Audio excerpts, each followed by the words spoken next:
Assalamualaikum. Jangan lupa like, comment, and subscribe. Bye.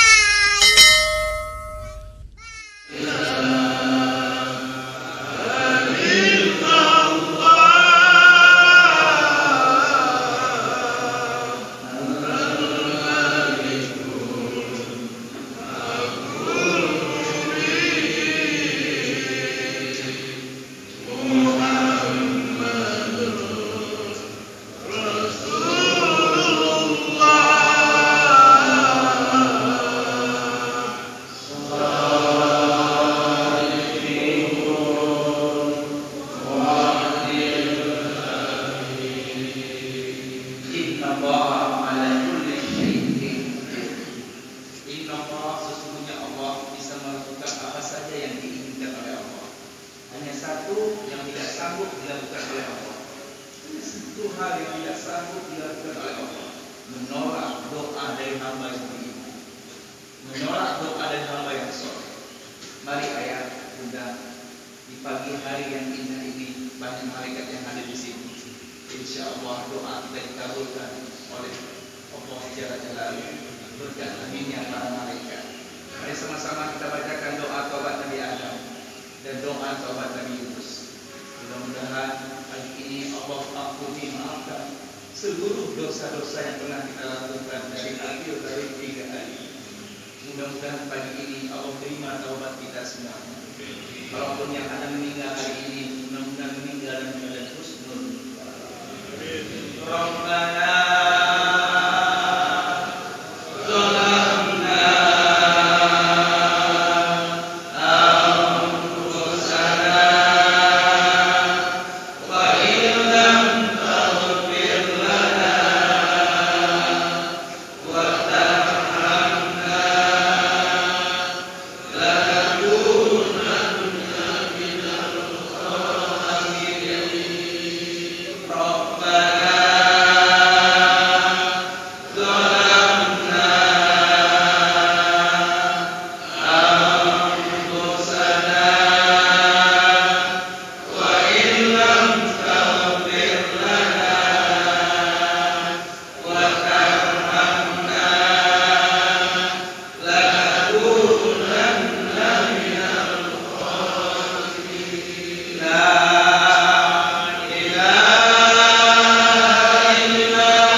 Usyirullah bi annani uhibbukum fillah jami'an.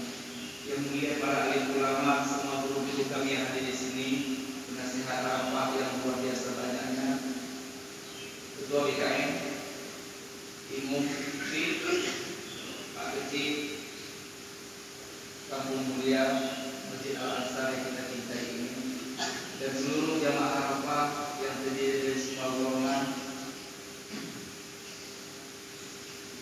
Ada pengusaha, pedagang, TNI, polisi, PSI, banyak sekali di sini hadir bersama kita. Para pejabat-pejabat, pemimpin-pemimpin kita juga hadir, guru-guru kita bersama hadir bersama kita. Mudah-mudahan insya Allah Allah panjangkan umur ibadah kita.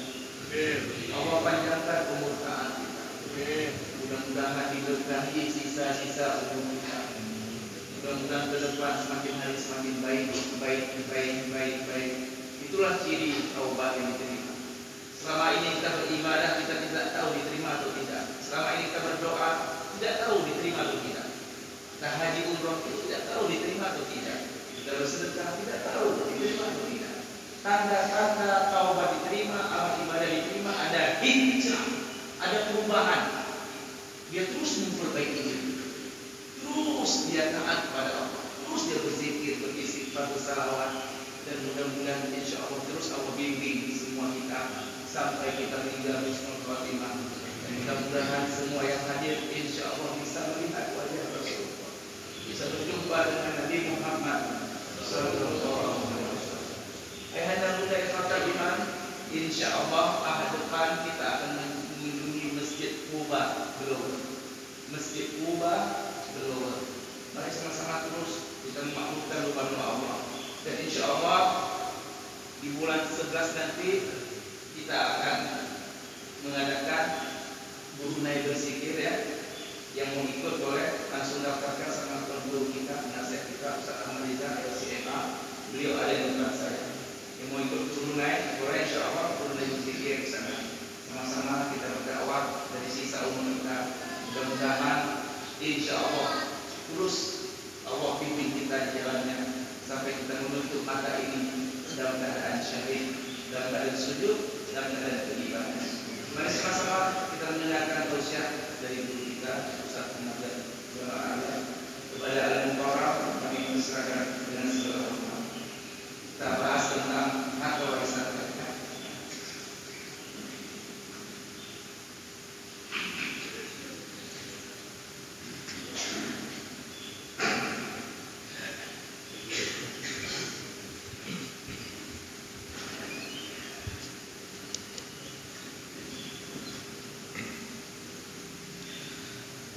Bismillahirrahmanirrahim. Assalamualaikum warahmatullahi wabarakatuh. Alhamdulillah alladzi bi ni'matihi tatimmu shalihat wa bi fadlihi tatanazzalul barakat wal khairat wa bi taufiqihi tatahaqqaqul maqasid wal ghayat. Asyhadu an la ilaha illallah wa asyhadu anna Muhammadar Rasulullah.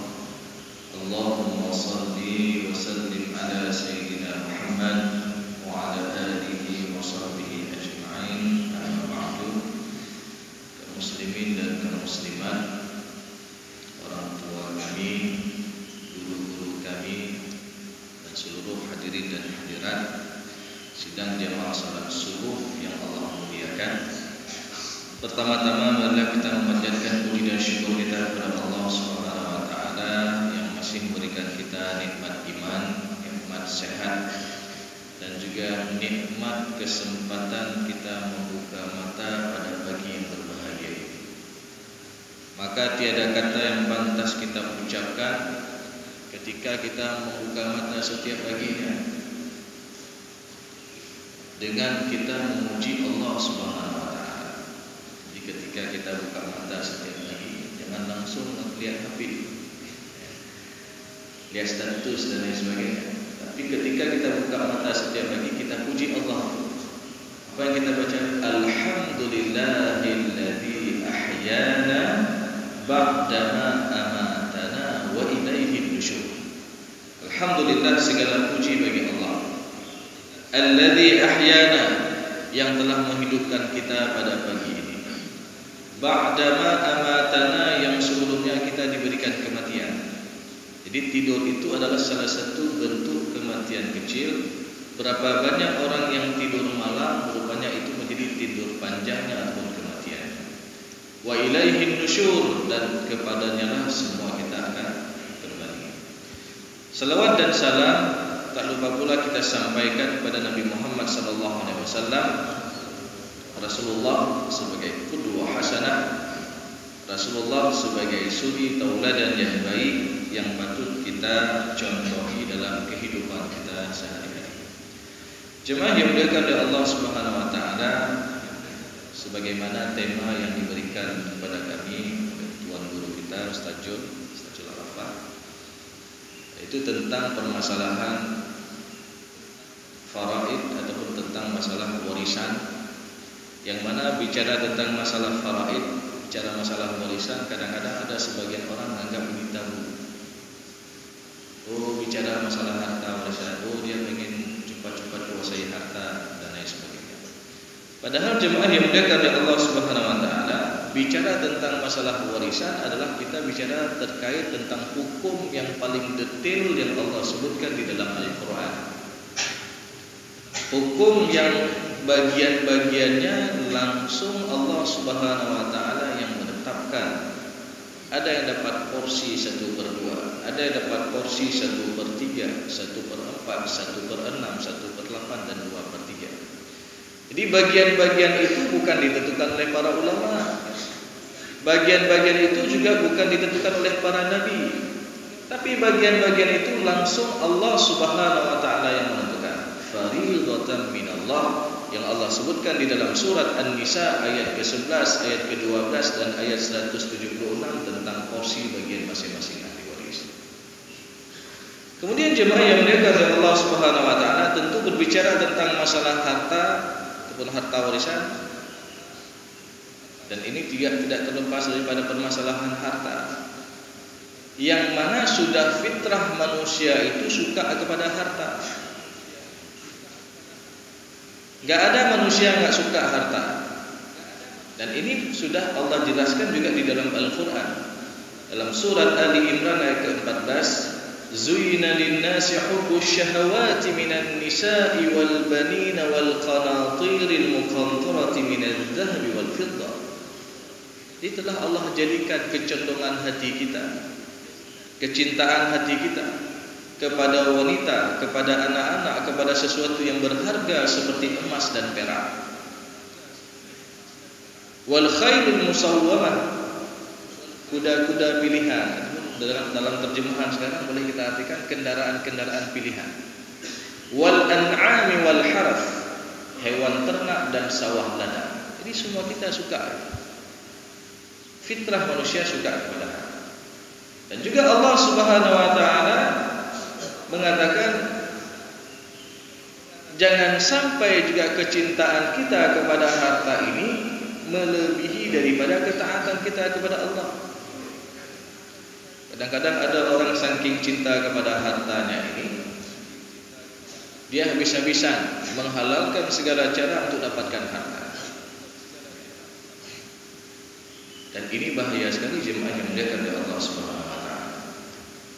Dan ini juga Allah gambarkan di dalam Al-Qur'an, wa tuhibbunal mala hubban jamma. Jadi ada orang cinta kepada harta itu dengan kecintaan yang berlebihan.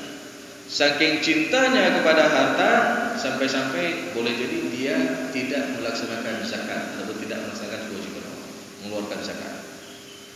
Takut hartanya berkurang. Padahal ketika kita bicara tentang masalah zakat, ini kita bicara terkait tentang rukun Islam. Ketika ada orang yang mengingkari wajib zakat, berarti dia mengingkari rukun Islam, maka dia kafirlah. Dan ketika dia mengetahui sudah wajib zakat, tapi dia tidak mengeluarkan zakat, maka ini hati-hati. Bahkan di dalam surat At-Taubah ayat ke-34 Allah Subhanahu wa taala berfirman, walladzina yaknizuna adh-dhahaba wal fiddah, dan orang-orang yang menyimpan emas dan perak. wala yunfiqunaha fi sabilillah, lalu dia tidak mau berinfak di jalan Allah, tidak mau keluarin zakatnya, fabashshirhum bi'adzabin alim, maka berikanlah kabar gembira kepadanya dengan azab yang pedih. Mana kita lihat redaksi dalam Al-Quran, berikanlah kabar gembira kepadanya dengan azab yang pedih. Maknanya apa? Allah menghinakan orang. Apa azab yang Allah berikan? Yauma yuhma 'alaiha fi nari jahannam, kelak di hari akhir nanti emas yang dia simpan itu akan dipanaskan dengan api neraka. Ketika dia telah menjadi lempengan emas yang panas, lalu ditempel di 3 bagian anggota tubuh yang sensitif. Fatukwa biha jibahuhum wa junubuhum wa zuhuruhum. Jadi lempengan emas yang panas tadi digosok di dahi, karena dia sudah tahu wajib zakat tapi tidak mengeluarkan zakat. Kemudian di mana? Ditaruh di lambungnya.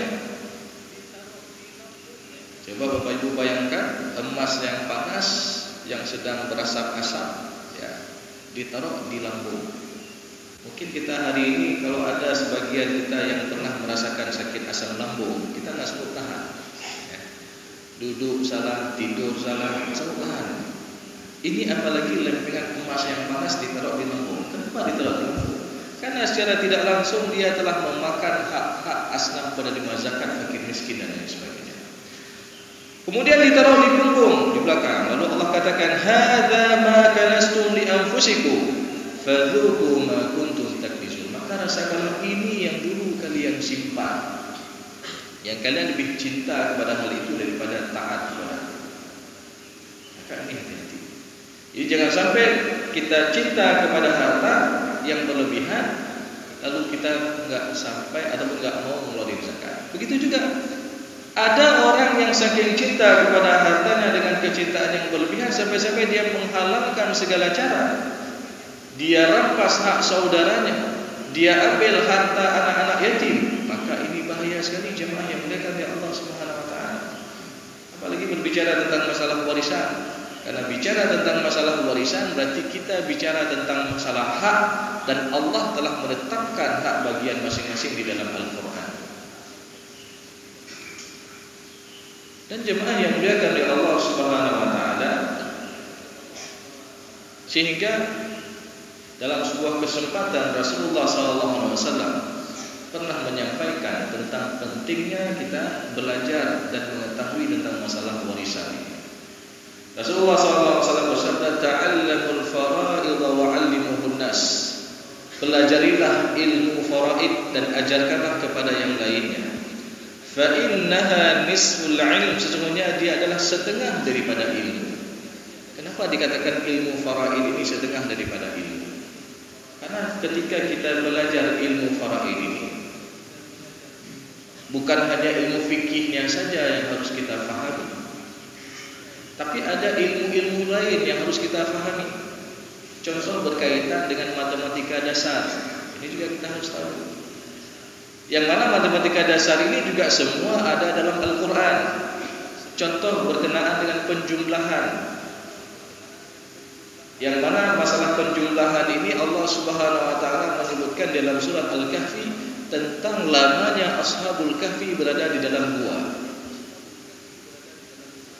Allah Subhanahu wa taala berfirman, wa labithu fi kahfihim 300 wazdadu 9. Jadi Ashabul Kahfi berada dalam gua selama 300, wazdadu ditambah dengan 9. Kenapa enggak langsung Allah sebutkan 309 tahun? Jadi ini 300 plus 9. Berarti di sana ada masalah penjumlahan matematika dasar. Begitu juga ketika Allah Subhanahu wa taala menyebutkan tentang lamanya Nabi Nuh mendakwahi kaumnya. Mana dalam Al-Quran disebutkan bahwasanya lamanya Nabi Nuh alaihi salam mendakwahi kaumnya alfasanatin illa khamsina 1000 kurang 50 tahun. Berapa tahun? 950 tahun. Begitu juga dalam Al-Quran juga disebutkan tentang masa kehamilan yang paling rendah. Kalau yang pertama kita lihat dalam surat Luqman tentang proses masa penyapihan. Wassaynal insana biwalidayhi hamalathu ummuhu wahnan ala wahnin wa fisaluhu fi 'amain. Masa penyapihan adalah 2 tahun. 2 tahun itu berapa bulan? 24 bulan. Kemudian nanti boleh Bapak Ibu buka sekalian di dalam surat Al-Ahqaf ayat ke-15 tentang juga dianjurkan kita berbuat baik kepada kedua orang tua. Wa wassaynal insana biwalidayhi ihsana hamalathu kurhan wa wada'athu kurhan wa hamluhu wa fisaluhu 30 syahran. Ini disebutkan dalam ayat ini masa penyapihan, hamil plus masa penyapihan selama 30 syahran, 30 bulan. Tadi masa penyapihan 24 bulan, 2 tahun. Di sini disebutkan hamil plus sapi 30 bulan. Berarti kalau kita kurang masa penyapihan tadi, masa paling rendah kehamilan itu adalah 6 bulan. Berarti kalau ada orang yang baru nikah belum sampai 6 bulan dia sudah melahirkan, berarti ini ada kejadian sebelumnya, tidak dianggap nasab. Tetapi ada juga orang yang kadang-kadang baru 7 bulan lahiran ataupun 7 bulan dia mengandung sudah melahirkan. Ini disebut dengan bayi prematur. Jadi kalau sudah 6 bulan ke atas itu sudah dianggap sebagai nasab. Dan ini matematika dasar yang ada di dalam Al-Quran. Begitu juga terkait tentang masalah warisan, ada 1/2, 1/3, 1/4, 1/6, 1/8 dan 2/3. Kalau ditanya bagian-bagian yang ada tadi misalnya, siapa banyak setengah dengan 2/3, maka apa jawabannya? Setengah atau 2/3? Ya, ini matematika dasar ya. Lebih banyak 2/3. Walaupun kadang-kadang kita hitung setengah banyak enggak nih, 1 bagi 2 ya. Tapi kalau 2/3 berarti ada 2 objek dibagi 3. Contoh ada 1 kue donat dibagi 2 itu namanya setengah atau 1/2. Berarti kalau disebut 2/3 berarti ada 2 buah donat dibagi 3. Sehingga nanti ada selisihnya, kalau 2/3 kurang 1/2 sama dengan 1/6. Jadi ini matematika dasar dan ini harus diketahui juga. Tadi Rasulullah katakan fa innaha nisful ilm, sesungguhnya dia adalah setengah daripada ilmu. Wa huwa yumsa, dan ilmu ini juga termasuk ilmu yang dilupakan kata Rasulullah SAW. Banyak orang yang ketika sudah masuk bab faraid, bab warisan, alah loncat aja lah, skip aja lah. Kenapa? Ada matematikanya susah. Jadi sehingga ilmu ini termasuk ilmu dilupakan. Dan tidak hanya itu, Rasulullah mengatakan wa huwa awwalu syai'in yunzabu min ummati. Bahkan ilmu ini termasuk ilmu yang paling awal dicabut daripada umatku kata Rasulullah. Maka dicabutnya sebuah ilmu boleh jadi ada 2 macam. Yang pertama, orang enggak mau belajar berkaitan dengan ilmu tersebut. Yang kedua, boleh jadi Allah wafatkan orang yang faham berkaitan dengan ilmu. Sehingga kalau dua-dua ini terjadi, seakan-akan ilmu itu sudah diangkat oleh Allah, ditarik oleh Allah. Maka ketika sebuah ilmu itu sudah ditarik, apa yang terjadi? Wa tadhharul fitan, akan banyak timbul fitnah berkaitan masalah harta. Apalagi di dalam Al-Quran Allah juga mensifati harta itu juga dengan fitnah.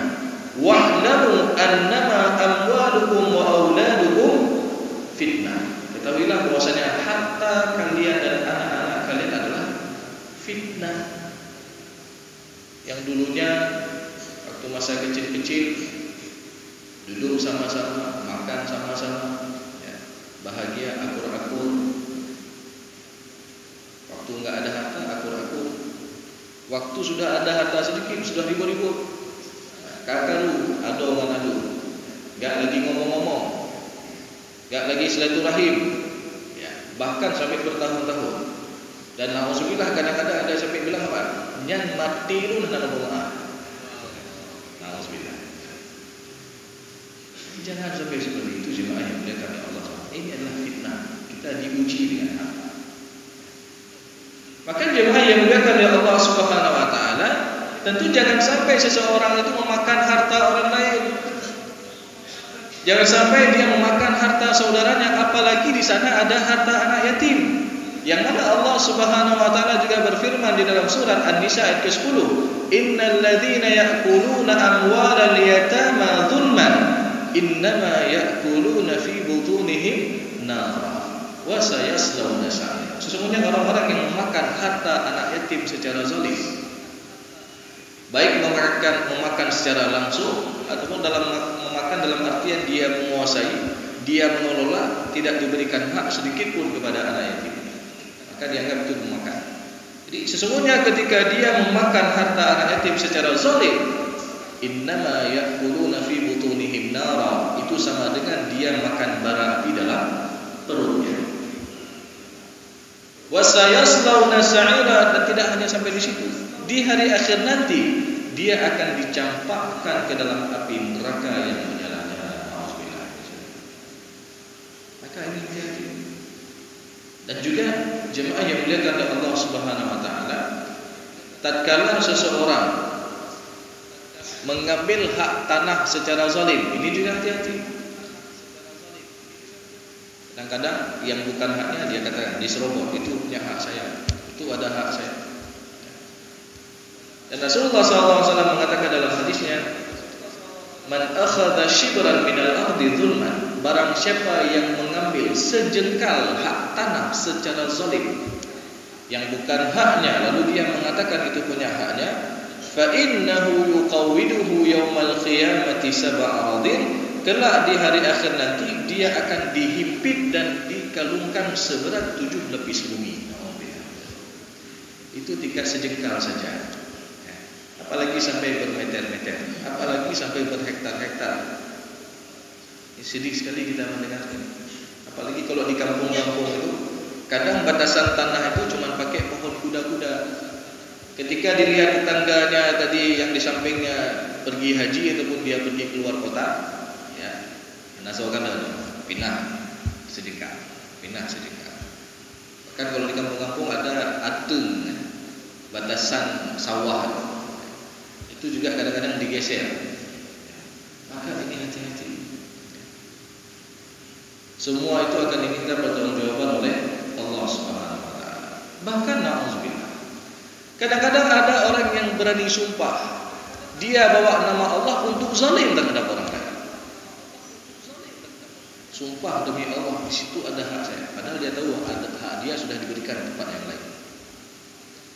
Maka ketika seseorang bersumpah atas nama Allah untuk zalim terhadap orang lain, maka haram baginya masuk ke dalam syurganya Allah Subhanahu wa taala. Karena kenapa? Dia bawa nama Allah untuk zalim terhadap orang lain. Maka ini hati-hati jemaah yang muliakan oleh Allah Subhanahu wa taala. Boleh jadi sia-sia amalan kita, sia-sia apa yang telah kita bina daripada ibadah-ibadah kita ketika kita berbuat zalim terhadap orang lain. Dan jemaah yang dimuliakan oleh Allah Subhanahu wa taala, ada juga dalam sebuah hadis yang diriwayatkan oleh Ummu Salamah radhiyallahu anha, hadis sahih Bukhari, hadis nomor 6634, tentang bahayanya menzalimi hak sesama muslim, hak saudaranya, di mana Rasulullah SAW mengatakan, "Innama ana bashar," sesungguhnya aku adalah manusia biasa, kata Rasulullah. "Wa innakum takhtasimuna ilayya," dan sesungguhnya kalian mengadukan permasalahan kalian di hadapanku, persengketaan kalian di hadapanku, kata Rasulullah SAW. "Wa la'alla ba'dukum ayyakuna alhana bihujjatihi min ba'd," dan boleh jadi ada di antara kalian yang pintar dalam berargumen, pintar dalam ngomong, pintar dalam bicara. Kadang dia pintar dalam menyampaikan alasan-alasan dia, Rasulullah ini dulu kayak ini Rasulullah. Padahal dia sudah tahu di sana bukan ada haknya. Ya. Lalu kata Rasulullah SAW, "Fa'aqdi ala nahmi ma asma," lalu aku akan memutuskan, ya, aku akan putuskan sebagaimana apa yang telah aku dengar, kata Rasulullah SAW. Maka kadang-kadang pergi ke mahkamah atau ke pengadilan agama, dia sewa pengacara yang handal untuk memenangkan perkara, padahal dia sudah tahu di sana enggak ada hak. Lalu dia sewa pengacara yang handal, dia pintar dalam berargumentasi, pintar dalam berbicara, sehingga hakim misalkan dia memenangkan ataupun dia memutuskan sesuai dengan apa yang dia dengar. Lalu kata Rasulullah SAW, "Faman qadaitu lahu min haqqi akhihi syai'an fala ya'khudhu." Maka barang siapa yang kuputuskan menang dengan mengambil hak saudaranya, maka janganlah dia mengambilnya. Karena dia sebenarnya sudah tahu di sana enggak ada hak. Maka kata Rasulullah SAW, "Faman qadaitu lahu min haqqi akhihi syai'an fala ya'khudhu." Jadi barang siapa yang kuputuskan menang, tapi di sana ada hak saudaranya dan dia mengetahuinya, maka hendaklah dia jangan mengambilnya. Fa innama aqta'u lahu qit'atan minan nar. Maka sesungguhnya sebab itu seakan-akan kata Rasulullah SAW, aku telah memberikannya sepotong api neraka untuknya. Jadi ketika dia sudah tahu di sana ada hak saudaranya, lalu dia paksakan, jika dia pintar ngomong, dia sewa pengacara yang handal, tapi dia sudah tahu di sana ada hak saudaranya, lalu dia ambil juga, walaupun ini sudah dimenangkan oleh hakim, maka hendaklah dia jangan mengambilnya. Karena itu sesungguhnya kata Rasulullah SAW, seakan-akan kata Rasulullah, aku telah memberikan potongan api neraka untuknya. Maka ini bahaya sekali jemaah yang dimuliakan oleh Allah Subhanahu wa taala. Dan sebagaimana kita sebutkan tadi, bahwasanya berbicara tentang masalah warisan ini, kita bicara tentang masalah hak, jangan sampai ada menzalimi hak orang lain. Kadang-kadang kita sedih, kita lihat di mahkamah itu, nanti sudut sebelah kanan abang dengan pengacara, sudut sebelah kiri sudah adik dengan pengacara. Sedih sekali. Bahkan tidak hanya itu, ada yang sampai saling memfitnah. Abang tuduh adik macam-macam, adiknya begitu juga, dia tuduh abangnya macam-macam. Bahkan tidak hanya itu, ditanamkan lagi kebencian kepada anak-anaknya. Itu beda apa, lu kenapa? Yang pergi rumah paman kamu nggak pas ya. Ditanamkan seakan-akan udah berkubu nih. Jadi ada beberapa waktu yang lalu pernah seorang kecil waktu itu masih di Banda Aceh. Kebetulan saya kena khatib Jumat. Lalu sampaikan Ustaz, menyedih apa masalah marahi. Cukup le masalah marahi kampung. Sudah lakukan mediasi pun enggak mempan, enggak berhasil. Sampai ribut antara yang bersengketa ini, berantem di pinggir jalan samping masjid lagi. Padahal orang-orang yang bersengketa itu bukan anak-anak muda lagi. Umurnya sudah 60-an satu, yang satu lagi sudah 55 ke atas. Kurang Tuhan. Dan tidak hanya itu, anak dari abangnya, keluarga di sebelah abangnya itu membela abangnya. Nah, anak dari adiknya dan keluarga-keluarganya membela adiknya. Jadi seakan-akan sudah dua kubu yang mau berperang. Alhamdulillah. Karena masalah warisan, masalah harta. Memang jemaah yang muliakan oleh Allah Subhanahu wa taala, lebih bagus kondisi kita ini dizalimi daripada kita menzalimi hak orang. Karena ketika seseorang menzalimi hak orang lain, ada saja permasalahan dalam kehidupan. Boleh jadi secara kasat mata dia punya segalanya, tapi ketika dia di sana ada mengambil hak anak yatim, hak saudara, itu enggak akan tenang hidupnya, enggak ada berkah. Ada saja permasalahan yang dia dapatkan. Boleh jadi masalah dalam keluarga, boleh jadi masalah dalam kesehatan, boleh jadi susah sekali mengatur anak-anak. Dan ini kejadian, banyak kejadian. Kadang-kadang ada orang yang dizalimi tadi, mungkin dia ada dapat sedikit harta, dia sekolahin anak, sehingga anak-anaknya sudah sukses semuanya. Dan ini banyak kita dengar cerita dalam masyarakat. Dan jemaah yang dimuliakan oleh Allah Subhanahu wa taala, sebagaimana kita sebutkan tadi, kadang-kadang juga sia-sia amal ibadah kita. Sia-sia taubat kita. Tatkala di sana kita menzalimi hak orang lain.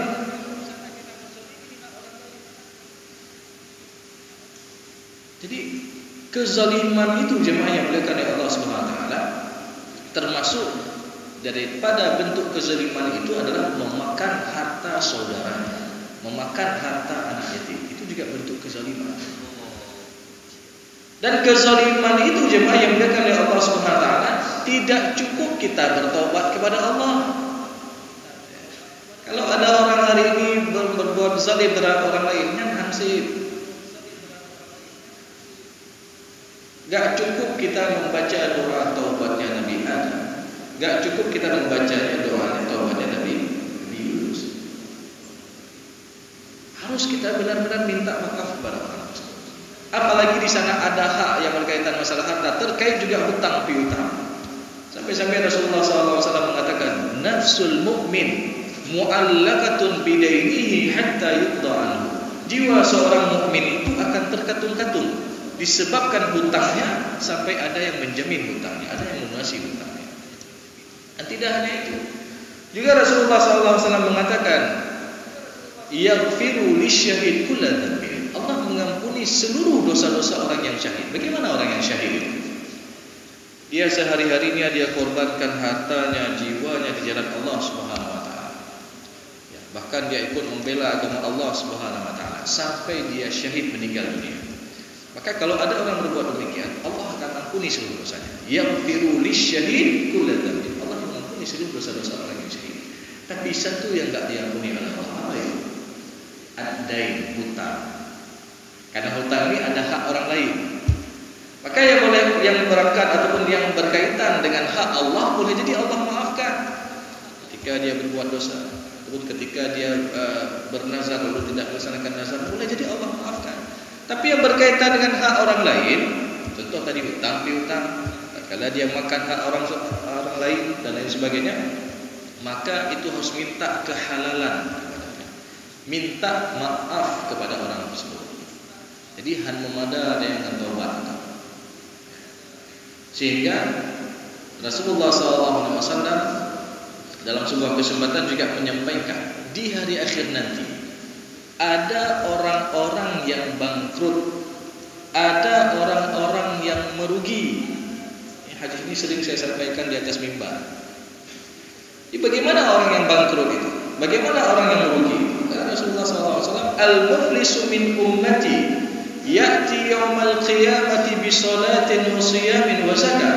Orang yang bangkrut dari umatku di hari akhir nanti, mereka banyak bawa pahala salat, mereka banyak bawa pahala puasa, mereka banyak bawa pahala zakat, pahala sedekah, pahala umrah dan lain sebagainya. Intinya apa? Secara hablum minallah jurahna, bagus sekali secara hablum minallah. Tetapi ketika dilihat secara hablum minannas, kata Rasulullah SAW, qad syatama hadha wa qadhafa hadha wa akala mala hadha wa daraba hadha wa safaqa dama hadha. Dia suka buat zalim sama orang. Ada 5 bentuk kezaliman dalam hadis ini yang Rasulullah sebutkan. Yang pertama, dia suka buat keributan dengan orang lain. Yang kedua, dia suka memfitnah orang lain. Yang ketiga, dia suka memakan harta orang lain. Yang keempat, dia suka memukul orang lain. Dan yang kelima, dia suka melakukan tumpah darah terhadap orang lain. Maka kalau kita perhatikan jemaah yang dimuliakan oleh Allah Subhanahu wa taala, 5 bentuk kezaliman ini hampir setiap hari kita dengar. Hampir setiap hari kita lihat dalam lingkungan kita sehari-hari. Bahkan 5 bentuk kezaliman ini sering menghiasi media-media kita, baik media cetak ataupun media online. Kadang-kadang kita baca ada kasus keributan. Yang kedua, ada yang sampai memfitnah. Kasus ini tuduh kepada si A tuduh kepada si B dan lain sebagainya. Yang ketiga, kasus pengambilan harta orang, mencuri harta orang lain dan lain sebagainya. Yang keempat, kasus pukul-pukul, ya, kerisuhan di mana-mana, tawuran, bukan hanya di pinggir jalan, tapi juga ada terjadi di lapangan bola kadang-kadang. Terus tadi malam saya buka berita itu di Malang, ya, sampai katanya penonton bola itu sudah ratusan orang yang meninggal dunia karena itu. Dan yang terakhir, ya, dipukul-pukul. Ada yang sampai ini sering terjadi dalam kehidupan kita sehari-hari. Dan setelah kita hayati, ya, kita merenungkan 5 bentuk kezaliman ini kadang-kadang terjadi dalam satu masalah. Itu dalam masalah pembagian warisan. Yang 5-5-nya andung.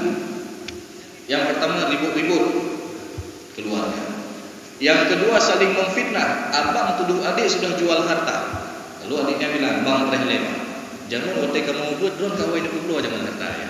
Ini kan sudah saling memfitnah. Ya. Sehingga yang ketiga ada di antara mereka yang memakan yang bukan haknya dia makan.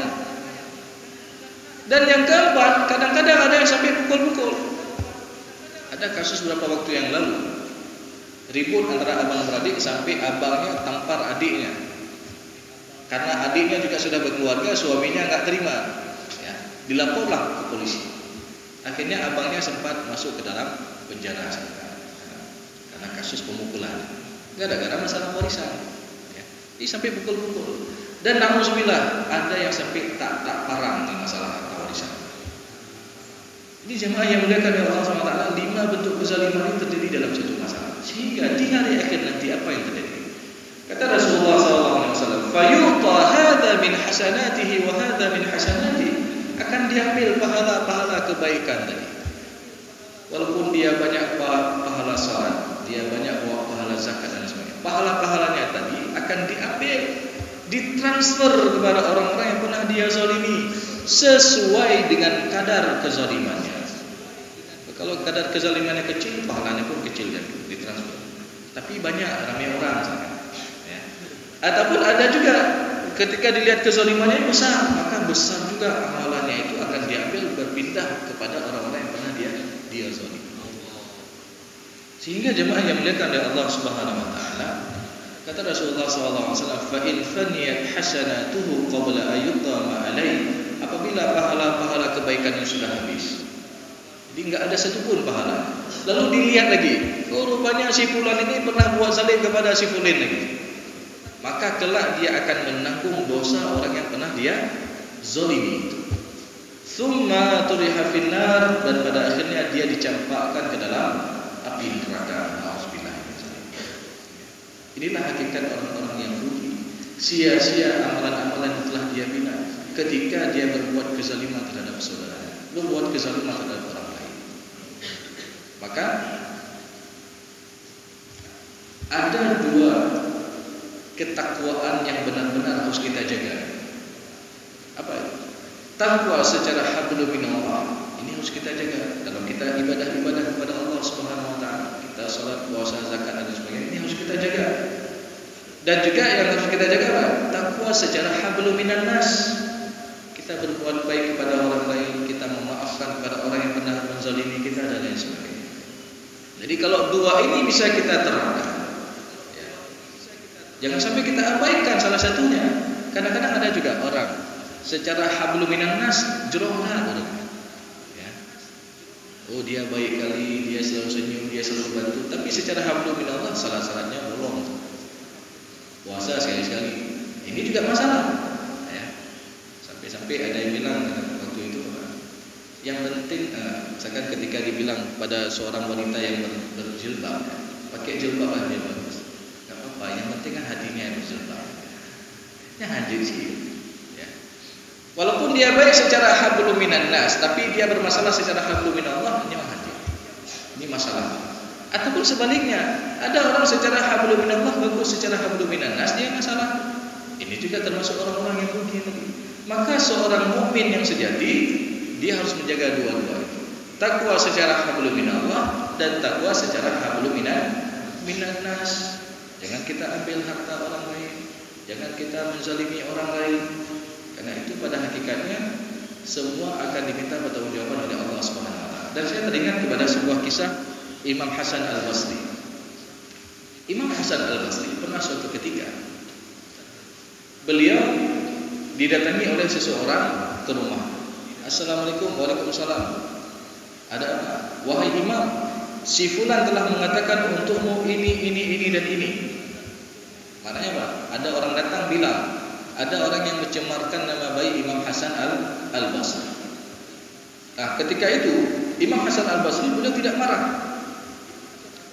Bahkan beliau ambil pergi ke belakang, beliau ambil sebuah piring, beliau isi dengan buah-buahan terbaik. Lalu beliau sampaikan kepada orang datang tadi, tolong berikan buah-buahan ini kepada orang yang telah mengatakan untuk beliau. Sehingga terkejut, wahai imam, dia telah mencemarkan nama baik, dia telah menjelek-jelekkan ilmu. Wahai imam, enggak apa-apa, saya enggak bisa balas sebagaimana yang dia buat kepada saya. Saya hanya bisa balas dengan buah-buahan terbaik. Kenapa demikian? Karena Imam Hasan Al-Basri teringat kepada hadis tadi, hadis Rasulullah tadi. Bahwasanya ketika ada orang yang menzalimi kita, seakan-akan dia telah mentransfer pahalanya. Jadi kita balas dengan kebaikan kita. Ya, kira-kira bisa nggak kita buat ini? Jadi kalau ada orang yang memfitnah kita, besok kita kirim timpan, atau kita kirim satu bungkus lontong, Jadi inilah filosofi seorang mukmin, akhlak seorang mukmin. Karena kata Rasulullah SAW ataupun dalam sebuah pepatah Arab disebutkan apa? Seorang mukmin itu apa? Kunu kattamari, jadilah engkau seperti buah kurma yang ada di atas dahannya. Yarmi bihin nasu bil hajari, ketika orang-orang lempar dengan batu, fatuti atyabu thamari, tapi dia balas dengan buah-buahan yang terbaik. Jadi keburukan itu dibalas dengan kebaikan. Mungkin kalau filosofi kita di Aceh lagi mau mamplang, ya. Ketika orang lempar dengan kayu dengan batu, kita balas dengan buah yang terbaik. Inilah yang diajarkan oleh Rasulullah SAW, ya, dan juga para sahabatnya, tabi'in dan tabi'in, bagaimana cara kita menyikapi terhadap orang-orang yang pernah menzalimi kita. Maka jemaah yang dimuliakan oleh Allah Subhanahu Wa Taala, kita sebutkan tadi. Sebenarnya berbicara tentang masalah warisan ini, kita sedang membicarakan tentang masalah nikmat. Kenapa kita bicarakan masalah nikmat? Karena harta kita dapatkan itu tanpa kita harus bekerja. Harta kita dapatkan itu tanpa kita harus capek-capek keluar keringat. Itu adalah nikmat. Bahkan ini adalah hasil jerih payah kedua orang tua kita dulu. Orang tua kita dulu bagaimana mereka bekerja agar anak-anaknya ini bahagia nanti. Maka ini nikmat. Tetapi ketika kita tidak menyadari itu adalah nikmat, kadang-kadang ini jadi musibah, jadi malapetaka di antara para ahli waris. Dan secara tidak langsung jemaah yang dimuliakan oleh Allah Subhanahu Wa Taala, ketika ada kezaliman berkaitan tentang masalah warisan, sengketa masalah warisan, itu secara tidak langsung dia telah melakukan 3 dosa besar. Yang pertama, memakan harta orang lain secara zalim. Kita sudah jelaskan. Yang kedua, terjadinya pemutusan tali silaturahim. Rasulullah SAW mengatakan, la yadkhulul jannah qati'ur rahim. Tidak akan masuk ke dalam surga orang-orang yang memutuskan tali silaturahim. Dan yang ketiga, tentu menyakiti hati orang tua. Orang tua yang telah membesarkan kita, mendidik kita, mencari harta agar anak-anaknya bahagia. Rupanya ketika meninggal dunia, hartanya itu bukan menjadi asbab kebahagiaan bagi anak-anaknya, tapi jadi malapetaka dan menjadi fitnah di antara para anak-anak. Maka oleh karena itu jemaah yang dimuliakan oleh Allah Subhanahu Wa Taala, tentu permasalahan warisan ini penting kita ketahui bersama. Nanti landasan hukumnya bisa dilihat dalam surat An-Nisa ayat ke-11, ayat ke-12 dan ayat 176. Juga berbicara tentang masalah warisan berarti kita bicara tentang masalah hak. Jangan sampai kita menzalimi hak orang lain, karena pada akhirnya setiap harta kita dapatkan, setiap harta yang kita kumpulkan, itu semua akan diminta pertanggungjawaban oleh Allah Subhanahu Wa Taala. Tatkala kita semua dihalau di padang mahsyar, tidak akan bergeser kaki seorang anak Adam sampai kita semua ditanya terhadap 4 macam perkara. Lan tazalu qadama ibnu Adam yawmal qiyamati hatta yus'ala an arba'. Jadi ditanya kita terhadap 4 macam. Apa salah satunya? Berkaitan tentang masalah harta. Min aina tasabahu, dari mana kita peroleh harta? Wa fima anfaqahu, dan kemana kita belanjakan harta? Jadi dari mana kita dapatkan harta, semua diminta pertanggungjawaban oleh Allah Subhanahu Wa Taala. Mungkin kalau ada bapak ibu yang bekerja di instansi tertentu di bagian keuangan, itu datang tim audit. Dia audit, ini sumbernya dari mana? Oh, ini pengeluarannya kemana? Ada bukti-buktinya. Jadi semua akan diminta bertanggungjawab. Di hari akhir nanti kita secara personal, satu orang satu, ditanya oleh Allah Subhanahu Wa Taala, min aina iktasabahu, dari mana kita peroleh?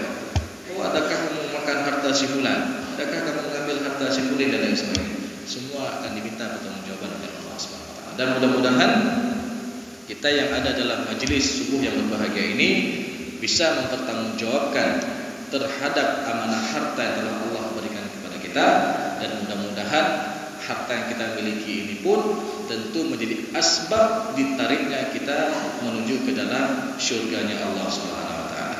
Dan pada akhirnya juga Rasulullah mengatakan, yaqulu ibnu Adam, anak Adam itu akan berkata, mali mali mali, hartaku hartaku dan hartaku.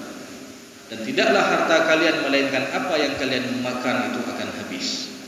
Apa yang kalian pakai, kata Rasulullah, daripada pakaian yang indah, yang bagus, lama-lama akan lapuk, akan lesu. Dan apa yang kalian simpan itu belum tentu jadi milik kalian.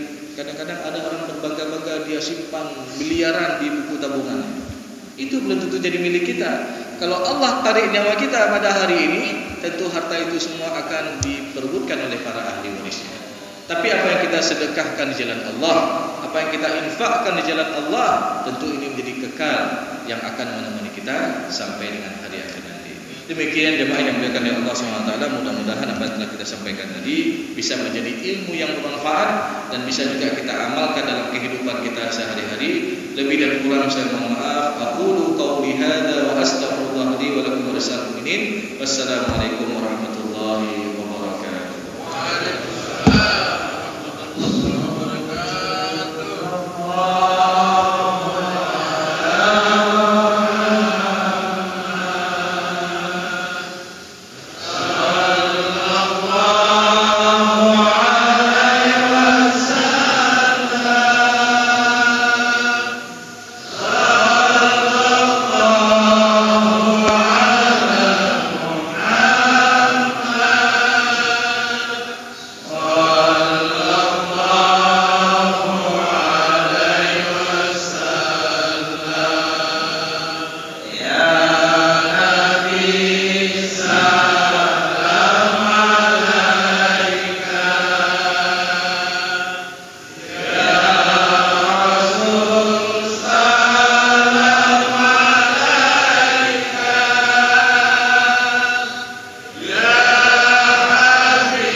Muhammad sallallahu alaihi wasallam. Mudah-mudahan seluruh yang hadir insyaallah kelak di akhirat akan dapat syafaat dari baginda Nabi Muhammad sallallahu alaihi wasallam. Terima kasih banyak kepada guru kita bersama, ayahanda bunda, kepada iman. Sebelum kita meninggalkan dunia ini, wasiatkan untuk anak. Sebelum kita meninggalkan dunia ini, wasiatkanlah sesuatu apapun untuk anak kita. Mudah-mudahan insyaallah kita akan selamat bahagia kelak di akhirat nanti. Insyaallah tahun depan kita akan mengunjungi Masjid Quba Ulun. Mudah-mudahan kita ajak sahabat-sahabat kita, teman-teman kita yang ada masalah, yang ada penyakit, yang susah hidupnya, yang utangnya banyak, ajak saya bersama sholat subuh berjamaah. Insyaallah dimudahkan segala urusannya. Yaitu maka sama-sama terus kita berdakwah, satu orang bawa satu, insyaallah. Minimal satu orang bawa satu saja, insyaallah.